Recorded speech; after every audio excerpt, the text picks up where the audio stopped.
Hello hi सलाम, मैं हूं वसीम खान और आप देख रहे हैं मेरा YouTube channel my dear student. आज इस वीडियो में हम 10th क्लास का मैथ्स 1 के हॉट्स क्वेश्चन देखने वाले हैं।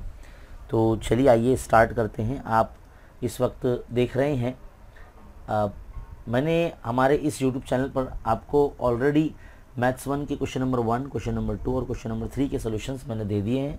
अब क्वेश्चन नंबर 4 एंड 5 के सोल्यूशन जो है आपको मिलेंगे 5 पेपर के।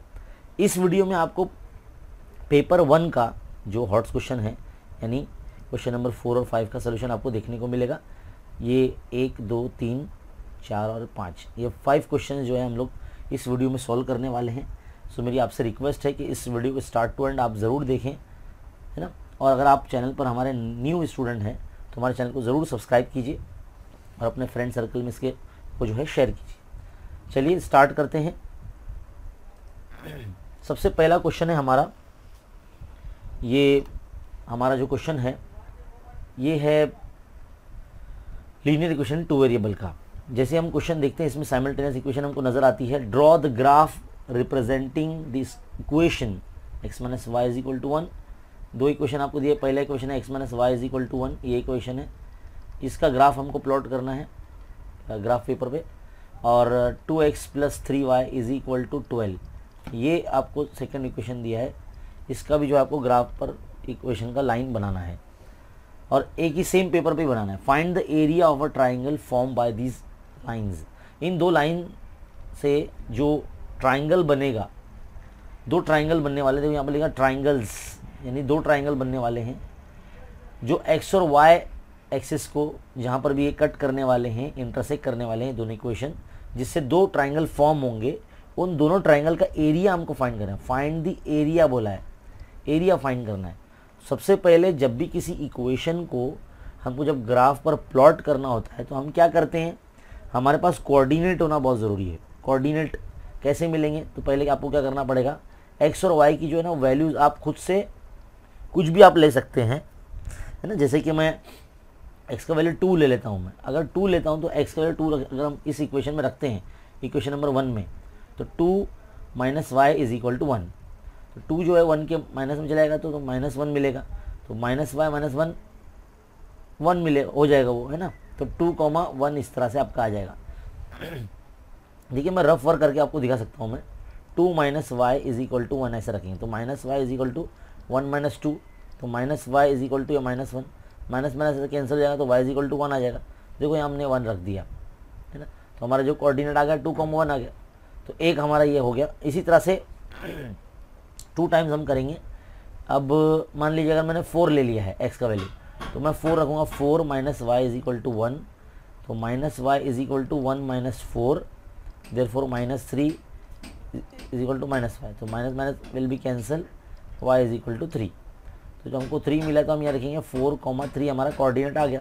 तो ऐसे रफ वर्क जो है ना ये सब माइंड में करना है आपको। आप कहीं पर भी जो है ना सॉल्व करने की कोशिश ना करें। हाँ, अगर इक्वेशन थोड़ा इस तरह से बड़ा है, थोड़ा सा लेंदी है, जैसे आप इक्वेशन नंबर 2 देख रहे हैं यहाँ पर, ये वाला ये थोड़ा सा बड़ा है ना, इसमें कोएफिशिएंट भी दिए हुए हैं। यहाँ देखो इसमें इस इक्वेशन में जो है ना कोएफिशिएंट नहीं है, यहाँ पर सिर्फ सिंगल नंबर है, इसलिए आप इजीली जो है इसको माइंड में सॉल्व कर सकते हैं, है ना। तो यहाँ पर हमारा एक कोऑर्डिनेट हो गया। एक और हम कोऑर्डिनेट मालूम करेंगे। एक एक्स का वैल्यू जो है हम 6 ले लेते हैं। तो अगर हम इसमें एक्स ये 6 रखें तो 6 minus y is equal to 1, minus y is equal to 1 minus 6 हो जाएगा इस तरह से। तो ये -5 हो जाएगा। Minus y is equal to -5, minus minus will be cancel, तो वाई इज इक्वल टू 5। तो 5 मिल गया तो हम यहाँ पुट कर देंगे 5।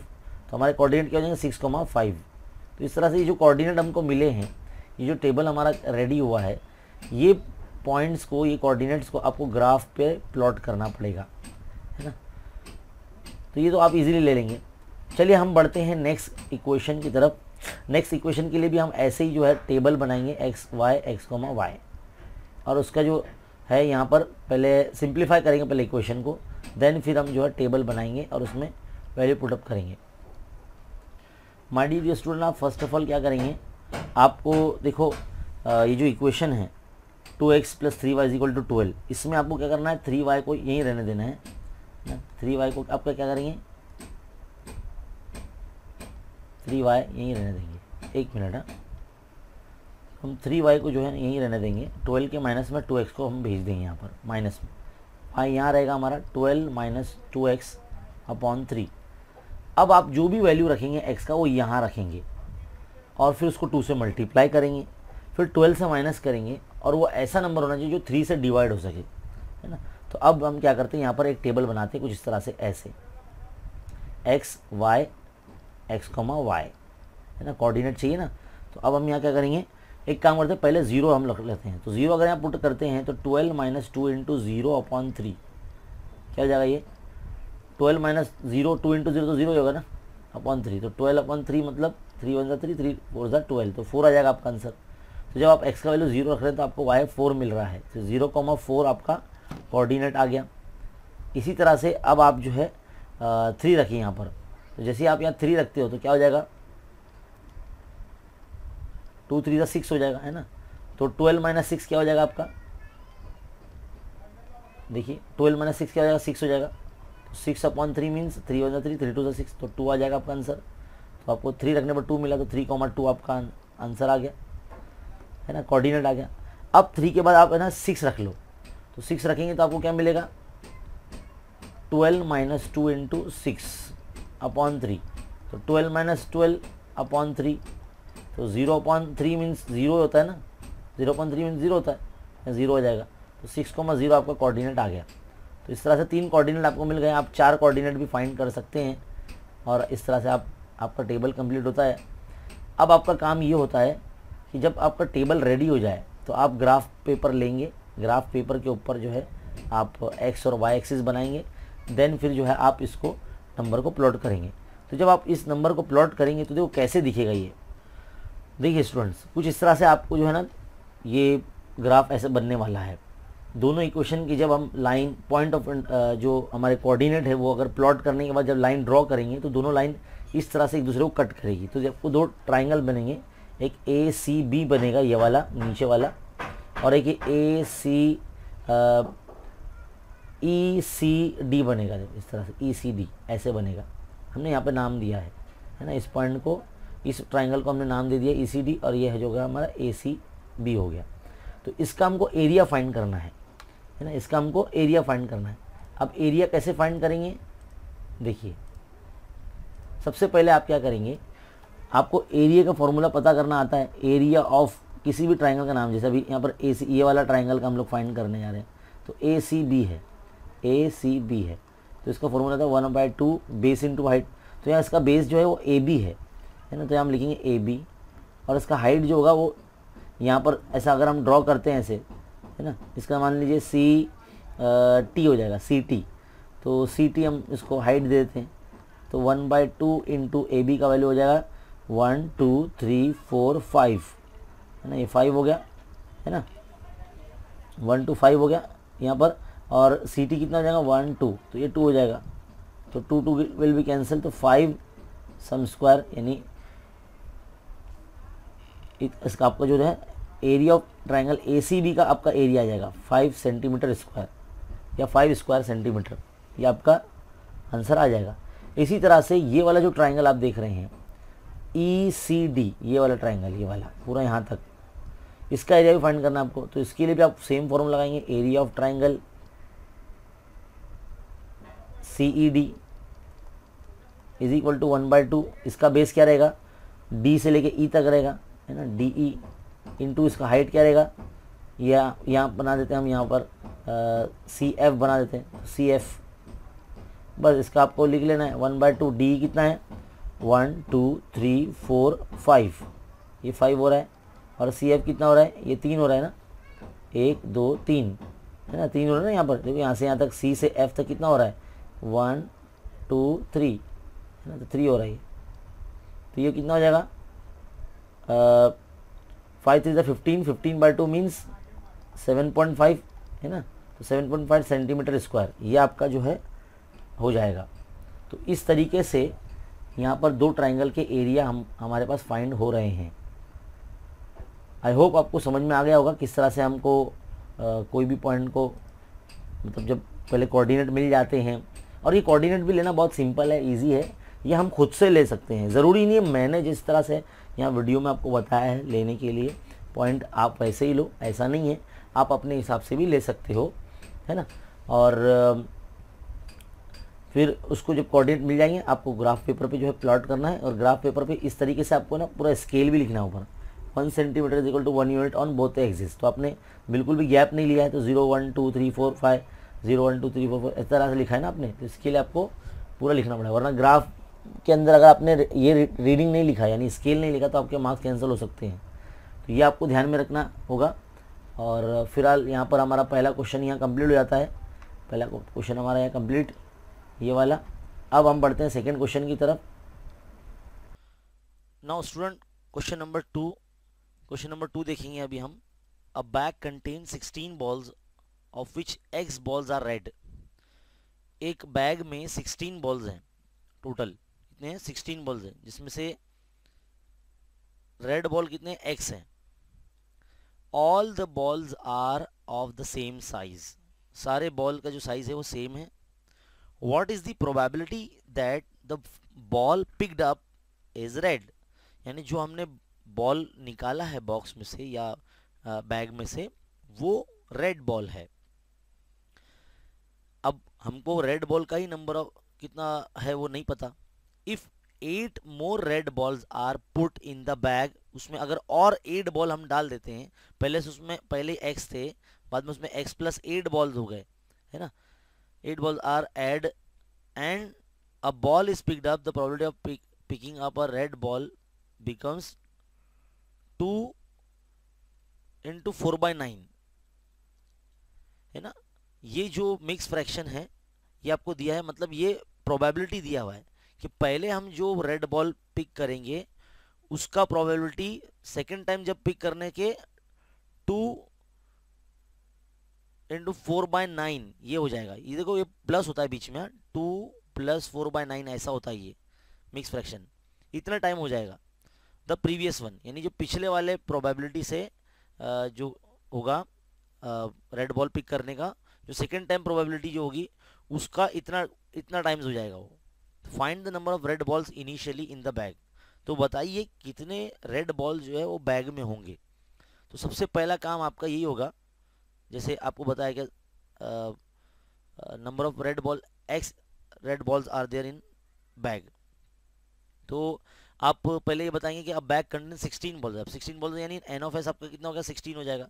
लेकिन सबसे पहला काम आपको ये करना होगा, सपोज या let S be a sample space, ऐसे आपको लिखना पड़ेगा वरना आपके हाफ मार्क्स कैंसिल हो जाएंगे। देन फिर आप लिखेंगे n of S will be S, है ना 16।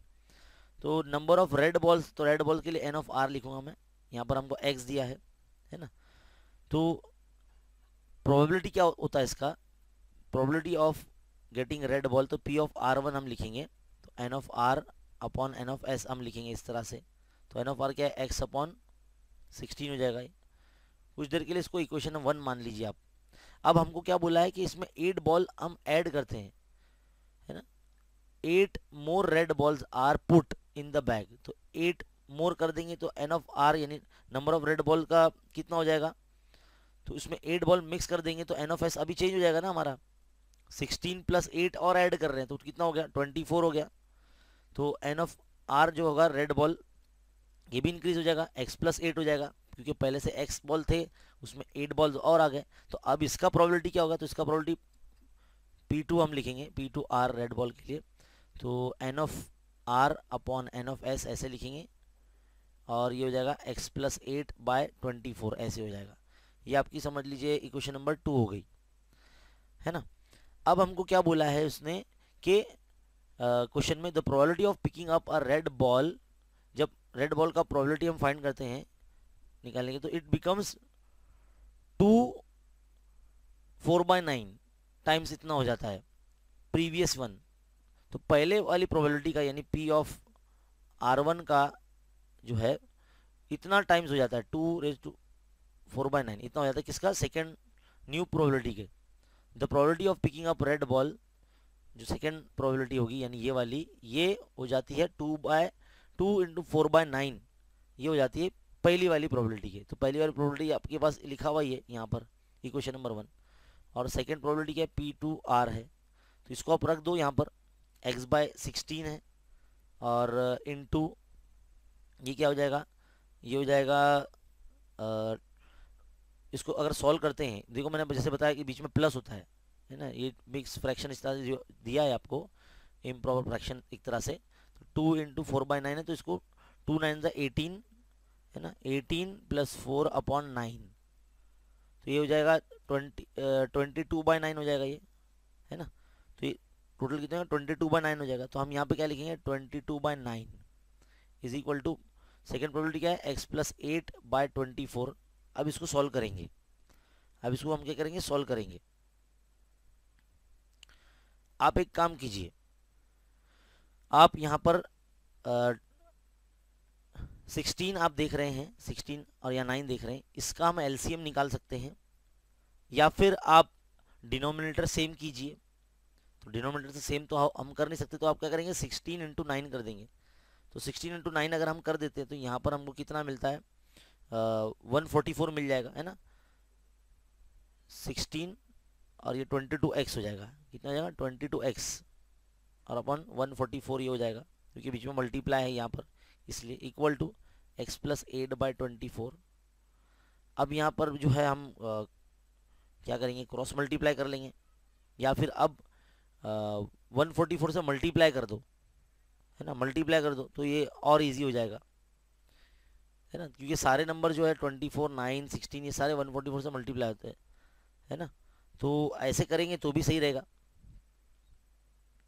ऐसे करेंगे तो भी जो है सही हो सकता है, वरना इधर पे क्रॉस मल्टीप्लाई अगर हम कर देते हैं तो बहुत बड़ा नंबर बन जाएगा, फिर बाद में सिंप्लीफाई करना थोड़ा मुश्किल हो जाता है। तो चलिए मैं यहाँ पर आगे आपके लिए सॉल्व करता हूँ। यहाँ पर 22x/144 is equal to x+8/24। तो अगर हम 144 से इसको मल्टीप्लाई करते हैं तो क्या हो जाएगा, ये 144 × 22x/144 is equal to 144 × x+8/24। तो 144 तो कैंसिल हो गया, यहाँ से 12 को मल्टीप्लाई करते हैं 144 और 12 2 ये हो जाएगा, 2 1 2 2 6 12 हो जाएगा इस तरह से। तो यहाँ पर 22x बचेगा और यहाँ 6 × x+8 आ जाएगा, है ना।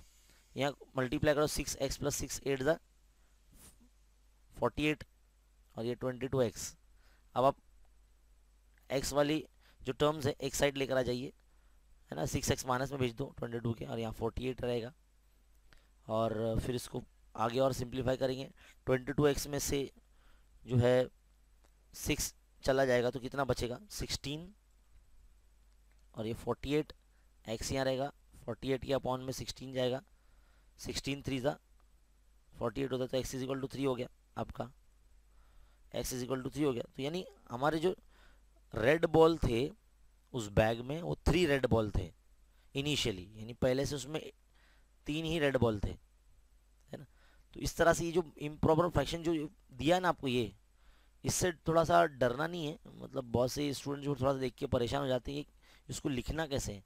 ये बीच में तो ऐसा प्लस होता है 2 + 4/9, तो इसको जब 2 9 18 + 4 करते हैं तो इस तरह से आपको प्रॉपर एक तरह फ्रैक्शन मिल जाता है, जिससे आपको ये कंडीशन फिर आपको ये रखने आना चाहिए, जो कंडीशन आपको क्वेश्चन में दिया है ये आपको करने आना चाहिए। यहाँ लिखा है ना, the probability of picking up a red ball become 2 × 4/9 2 + 4/9 times the previous one. Previous one मतलब ये वाला पहला वाला, तो पहले वाले को अगर इतना टाइम्स अगर मल्टीप्लाई कर देंगे तो जो नया प्रोबेबिलिटी बन जाएगा, यानी नया वाला ये वाला प्रोबेबिलिटी बन जाएगा। इसलिए हमने इस तरह से ये इक्वेशन बनाया और फिर उसको जो है सिंप्लीफाई किया। तो आई होप ये आपको जो है क्वेश्चन समझ में आ गया होगा। वीडियो को जो है आप पॉज कर करके भी लिख सकते हैं। चलिए बढ़ते हैं आगे नेक्स्ट क्वेश्चन की तरफ। थर्ड क्वेश्चन है हमारा। थर्ड क्वेश्चन क्या है हमारा, देखिए, the following frequency distribution of marks. एक टेबल आपको दिया है यहाँ पर, इसमें क्लास दिख रहा है आपको, क्लास मार्क, और आपको यहाँ पर दिख रहा है नंबर ऑफ स्टूडेंट्स। यहाँ बोला गया the value of A is twice the value of B. A का वैल्यू जो है डबल है मतलब ए का वैल्यू अगर 2 है तो बी का वैल्यू 1 होगा, ऐसा मतलब बोला है। Find the value of values and draw histogram. A और बी का वैल्यू भी फाइंड करना है, यानी ए की जगह पे क्या आएगा और बी की जगह पे क्या आएगा वो भी मालूम करना है, और इसका इस डेटा का हिस्टोग्राम आपको बनाना है, जो कि बहुत ही सिंपल पार्ट है, मैथ्स के अंदर एकदम सिंपल पार्ट है। अब यहाँ आप क्या करेंगे, सबसे पहला काम आपका ये रहेगा कि आप इन सब नंबर्स को जो है ना ऐड कर लेंगे। इक्वल टू आपके पास देखो टोटल भी दिया है आपको, यहाँ पर टोटल 100 दिया है, तो आप क्या करेंगे, इसको ऐड करेंगे। देखो सोल्यूशन यहाँ से स्टार्ट हो रहा है, सोल्यूशन है ना, 15 plus a plus 30 plus b plus 15 plus 10 is equal to 100। अब आप यहाँ सारे नंबर जो है ना ऐड कर लेंगे और ए और बी को वैसे छोड़ देंगे, तो ए प्लस बी वैसे ही रहेगा, बाकी 15 प्लस 15 30, 30 प्लस 30 60, 60 प्लस 10 70, तो ये 70 हो गया इक्वल टू 100। अब आप क्या करेंगे, ए प्लस बी यहीं रहने देंगे, 100 के माइनस में 70 को भेज देंगे, तो आपके पास क्या आ जाएगा 30 आ जाएगा। ए प्लस बी इक्वल टू कितना आ जाएगा 30 आ जाएगा। अब ए प्लस बी 30 आ गया, समझ लो आपका एक तरह से इक्वेशन 1 हो गया ये। अब हमको जैसा बोला गया है कि ए का वैल्यू जो है वो बी का डबल है, क्या है बी का डबल है, ऐसा बोला है ना। यहाँ पर क्वेश्चन में क्या बोला है, A is a twice of B, तो इसका मतलब यही होता है A is equal twice of B, तो यानी ए की जगह पर हम 2 भी रख सकता हूँ मैं, तो total 2b plus b is equal to 30, तो ये जगह 3b is equal to 30, therefore b will be 3 × 1 = 3 यानी 10 हो जाएगा, तो बी का वैल्यू कितना आ जाएगा 10 आ जाएगा। जब बी का वैल्यू 10 आ जाएगा तो आप बी का वैल्यू 10 को इसमें जो हमारा कंडीशन क्वेश्चन में हमको दिया है इसमें पुट कर दो, तो a is equal to 2 into b, तो 2 इंटू 10, तो ये हो जाएगा 20, तो a विल भी कितना हो जाएगा 20 हो जाएगा आपका। आ गया, a का वैल्यू भी आ गया, b का वैल्यू भी आ गया। अब आपको हिस्टोग्राम बनाना है, तो ये जो सारी वैल्यूज़ है आपको पहले उसमें टेबल में रखनी पड़ेगी। तो a की जगह पर आ जाएगा आपका कितना 20 है ना, और b की जगह पर आ जाएगा आपका 10। बस ये सारा डेटा आपको जो दिया है आपको ग्राफ में प्लॉट करना है। तो ये ग्राफ बनेगा कैसे, देखिए स्टूडेंट, कुछ इस तरह से ग्राफ आपके सामने बनेगा। आपको क्या करना होगा, एक्स एक्सिस पर और वाई एक्सिस पर इस तरह से नंबर लेने पड़ेंगे। वो कैसे लेंगे, जो क्लास होगा आपका वो एक्स एक्सिस पर आएगा, जो क्लास मार्क है ना, और जो आपका फ्रीक्वेंसी है यानी नंबर ऑफ स्टूडेंट्स है वो सारा यहाँ पर आप लेंगे, और ये आपको अपने हिसाब से लेना है। आप 5-5 का गैप ले लीजिए या 10-10 का गैप भी लेंगे तो काफ़ी श्रिंक हो जाएगा, छोटा बनेगा, है ना। 5-5 का इस तरह से गैप लेंगे, लेकिन जो भी आप गैप लेंगे यहाँ पर वाई एक्सिस पर, तो आपको यहाँ बताना पड़ेगा 1 centimetre is equal to 5 student, क्योंकि नंबर ऑफ स्टूडेंट्स हैं यहाँ पर वाई एक्सिस पर, और एक्स पर जो ये उनके मार्क्स है ना, ये उनकी जो मार्क्स है। तो यहाँ पर आपको ये रखना है। और देखो ये रिंग मार्क लगाना बहुत ज़रूरी है, क्योंकि आपके पास जो डेटा है ना वो 20 से 30 का है। यहाँ अगर आप देख रहे हैं जो टेबल, आपका ये जो डेटा है वो 20 से स्टार्ट हो रहा है 30 की तरफ जा रहा है, यानी 10 to 20 का डेटा आपके पास नहीं है, इसीलिए आपको ये रिंग मार्क लगाना है। ये रिंग मार्क इसीलिए लगता है यहाँ पर।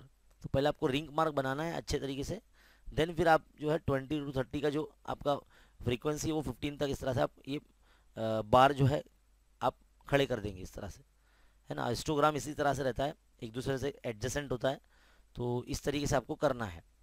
आई होप ये आप जो है बना सकेंगे। हर क्लास के अकॉर्डिंग आपको जो है यहाँ पर उसका फ्रीक्वेंसी के हिसाब से आपको बार डायग्राम खड़े करने हैं। तो बहुत ही सिंपल और इजी होता है ये। तो आई होप आपको ये जो क्वेश्चन है समझ में आ गया होगा। पहले आपको थोड़ा सा सॉल्व करना है, देन फिर आपको हिस्टोग्राम बनाना है। चलिए आगे बढ़ते हैं नेक्स्ट क्वेश्चन की तरफ। नेक्स्ट क्वेश्चन है हमारा क्वेश्चन नंबर 5 का फर्स्ट। क्वेश्चन नंबर 5 देखो क्या बोला है, the difference between the ages Sonal and Payal is 12 years. Sonal and Payal दो गर्ल्स हैं और उनका एज का जो डिफरेंस है वो 12 ईयर्स है। The sum of the reciprocal of their ages is 1/8। अब दोनों का जो एज है उसका रेसिप्रोकल 1/8 है। फाइंड देयर एजेस, तो पता लगाइए वो कितने साल के हैं, क्या उनका एज है। अब देखो यहाँ पर let the Payal's age is 1/x, right the Sonal's age, है ना। पूरा एक्टिविटी तो आपको फ्लो चार्ट दिया है एक तरह से, तो फ्लो चार्ट आपको कंप्लीट करना है। तो पहले आपको यहाँ पर ऑलरेडी दे दिया, तो मैं यहाँ पर लिख लेता हूँ। अगर पायल का एज जो है पायल्स एज कितना x है ना, तो इसका रेसिप्रोकल क्या हो जाएगा 1/x हो जाएगा। Reciprocal of piles as 1/x हो जाएगा, है ना। अभी हमको क्वेश्चन में क्या बोला है कि difference between their ages is 12, यानी सोनल जो होगी वो 12 ईयर्स ओल्ड होगी पायल से, है ना। तो पायल की एज में अगर हम 12 ऐड कर देते हैं, कुछ ऐसा लिखता हूँ मैं, पायल की एज में अगर 12 ऐड कर लेते हैं तो ये सोनल की एज होगी, सोनल्स एज, सोनल्स एज हो जाएगी ये, है ना। इसका रेसिप्रोकल क्या हो जाएगा, reciprocal of Sonal age, Sonal age, तो ये क्या हो जाएगा 1/x+12 हो जाएगा, है ना। अब इन दोनों का क्या बोला उसने, the sum of their reciprocal, तो इन दोनों के रेसिप्रोकल का सम यानी 1/x प्लस 1/x+12, दोनों की एज का, ये है पायल का और ये है सोनल का, दोनों की एज का रेसिप्रोकल है, इक्वल टू कितना 1/8 लिखेंगे, क्योंकि क्वेश्चन में उन्होंने 1/8 हमको दे दिया, यहाँ पर देखिए, है ना, यहाँ पर लिख के बताता हूँ मैं, ये इसको हाईलाइट करता हूँ, 1/8 है ना। तो बस अब आपका इक्वेशन बन चुका है, आपको क्रॉस मल्टीप्लाई करना है, तो x+12 वन जा x+12 प्लस x वन जा x, है ना, ये इसको 1 से यहाँ मल्टीप्लाई होगा और ये यहाँ से इस तरह मल्टीप्लाई होगा, अपॉन में इन दोनों का मल्टीप्लाई करेंगे, x into x+12 equal to 1/8। अब आप क्या करेंगे, x क्या हो जाएगा, ये 2x हो जाएगा, 2x+12 upon x into x square plus 12x is equal to 1/8 हो गया, है ना। अब क्या करेंगे, फिर से क्रॉस मल्टीप्लाई करेंगे, 8 से मल्टीप्लाई करेंगे इसको 2x+12 को, और 1 से ये मल्टीप्लाई होगा तो वो तो वैसे ही रहने वाला है x+12x, तो 8 टू द 16x, 12 8 कितना हो जाएगा 96, है ना, x² प्लस 12x। अब आप क्या करेंगे, एक क्वाड्रेटिक इक्वेशन फॉर्म हो जाएगी, आप x² प्लस 12x के माइनस में ये 16x है ना, ये यहाँ चला जाएगा यहाँ पर, और 96 भी यहाँ ला लेंगे तो -96, तो यहाँ पर क्या बचा 0, क्योंकि सारे यहाँ आ गए। तो अब इसको सॉल्व करेंगे, x² 16x में से 12x गया तो कितना हो जाएगा -4x, और -96 बचा है 0, तो इक्वेशन थोड़ा छोटा हो गया है। अब इसको एकदम जैसा स्टैंडर्ड फॉर्म है ना वैसे लिखते हैं हम लोग, x² -4x -96 इक्वल टू 0। अब आप क्या करेंगे, 96 के फैक्टर निकालेंगे, क्या करेंगे 96 के फैक्टर निकालेंगे ताकि आपको 4 मिले, तो वही 12 8 था, है ना, 12 8 था 96 होता ना। तो आप क्या करेंगे, आपको -4 चाहिए ना यहाँ पर, तो -4 कब मिलेगा, जब दोनों में से बड़ा नंबर माइनस रहेगा। बस अब आपको क्या करना है, इन दोनों को x का वेरिएबल लगाना है और इधर इक्वेशन में बिठा देना, तो x² -12x plus 8x -96 equal to 0। बस अब कॉमन निकालना, तो x -12 ब्रैकेट में रहेगा और x एक बाहर रहेगा, प्लस 8 कॉमन रहेगा, x -12 इक्वल टू 0, देन फिर x -12 and x plus 8 equal to 0, therefore x -12 equal to 0 और x प्लस 8 इक्वल टू 0, तो x इज इक्वल टू ये +12 हो जाएगा और x इज इक्वल टू ये -8 आ जाएगा। अब किसी का एज माइनस में रह सकता है क्या, नहीं रह सकता है, तो इसको हम कंसीडर नहीं करेंगे, हम इसको कंसीडर करेंगे, यानी हमारा जो सोनल का जो एज, सोनल नहीं पायल का जो एज है, पहले पायल को x सपोज किया ना हम लोग ने, देखो यहाँ पर पायल एज इज x, तो यहाँ पर हम बताएंगे कि Payal age therefore present age of Payal, Payal's age will be 12 years old, 12 years old, है ना। देन सोनल एज भी क्या हो जाएगा, Sonal's as will B x+12 था ना, वो 12 साल बड़ी थी वो, तो क्या हो जाएगा 12 + 12 यानी, तो she will be 24 years old, 24 years, इतना हो जाएगा। सिंपल है ना, इजी है ना। तो यहाँ पर हमारा ये क्वेश्चन जो है एंड हो जाता है। तो स्टेप बाय स्टेप आपने देखा होगा तो आपको समझ में आएगा कि रेसिप्रोकल कैसे लिखते हैं, है ना, और इक्वेशन कैसे फॉर्म करते हैं, ये आपको आना चाहिए। चलिए आगे बढ़ते हैं नेक्स्ट क्वेश्चन की तरफ। लास्ट क्वेश्चन है हमारा इस पेपर का। क्या बोला है, the 9th term is 21st term of an AP are 75 and 183। तो 9th टर्म 75 है और 21st टर्म जो है वो 183 है। Find the 15th term, 15th term मालूम करने के लिए बोला है। अब आपको याद होना चाहिए, पता होना चाहिए, आपने जो है अरिथमेटिक प्रोग्रेशन चैप्टर जो 3 है आपका मैथ्स 1 में, उसमें आपने पढ़ा होगा किसी भी टर्म को फाइंड करने के लिए हमारे पास A एंड D होना बहुत ज़रूरी है। अब ये है नहीं हमारे पास, तो कैसे करेंगे, तो आपको सबसे पहले क्या करना पड़ेगा, Tn का पहले फॉर्मूला लगाना पड़ेगा, Tn is equal to A + n - 1 into d, ये फॉर्मूला आप लगाएंगे। n की जगह पे आपको जो टर्म दिया 9th टर्म ये आप रख देंगे, 9 - 1, d जो है आपका आपको पता नहीं है, तो ये हो गया 75 is equal to a plus 8d हो जाएगा। ये आपका एक इक्वेशन हो गया। इसी तरह से आप एक बार और Tn का जो फॉर्मूला लगाएंगे a plus n minus one into d, और इसमें n के यहाँ पे 21 रखेंगे। क्या रखेंगे? 21, क्योंकि दो टर्म आपको दिए ना, ये दो टर्म ये रखेंगे। तो a plus 21 minus one into D, अब 21 की 183 है, तो a प्लस 20d हो जाएगा ये, है ना। ये आपका इक्वेशन नंबर 2 हो गया। अब आप क्या करेंगे, इन दोनों इक्वेशन को ऐड करेंगे। क्या करेंगे? ऐड करेंगे। यहाँ हम लिखेंगे adding equation 1 and 2, adding equation 1 and 2, ऐसे ऐड करेंगे। तो पहला इक्वेशन क्या है हमारा, a plus 8d is equal to 75, है ना, और दूसरा क्या, a plus 20d is equal to 183।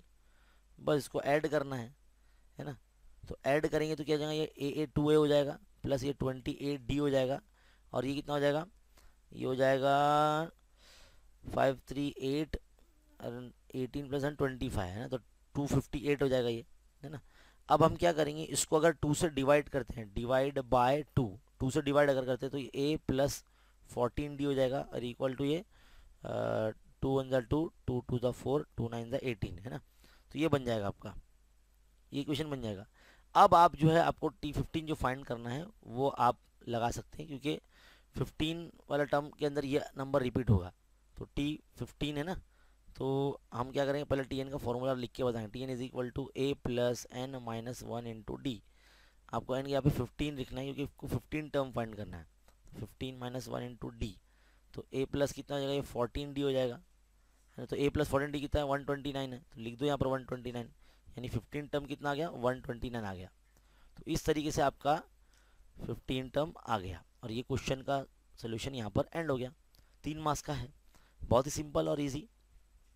उम्मीद है आपको समझ में आ गया होगा। और माय डियर स्टूडेंट, प्लीज़ आप इस वीडियो को जो है लाइक कीजिए, अपने फ्रेंड सर्कल में इसको शेयर कीजिए, और ऐसे ही वीडियो देखने के लिए चैनल पर बने रहिए।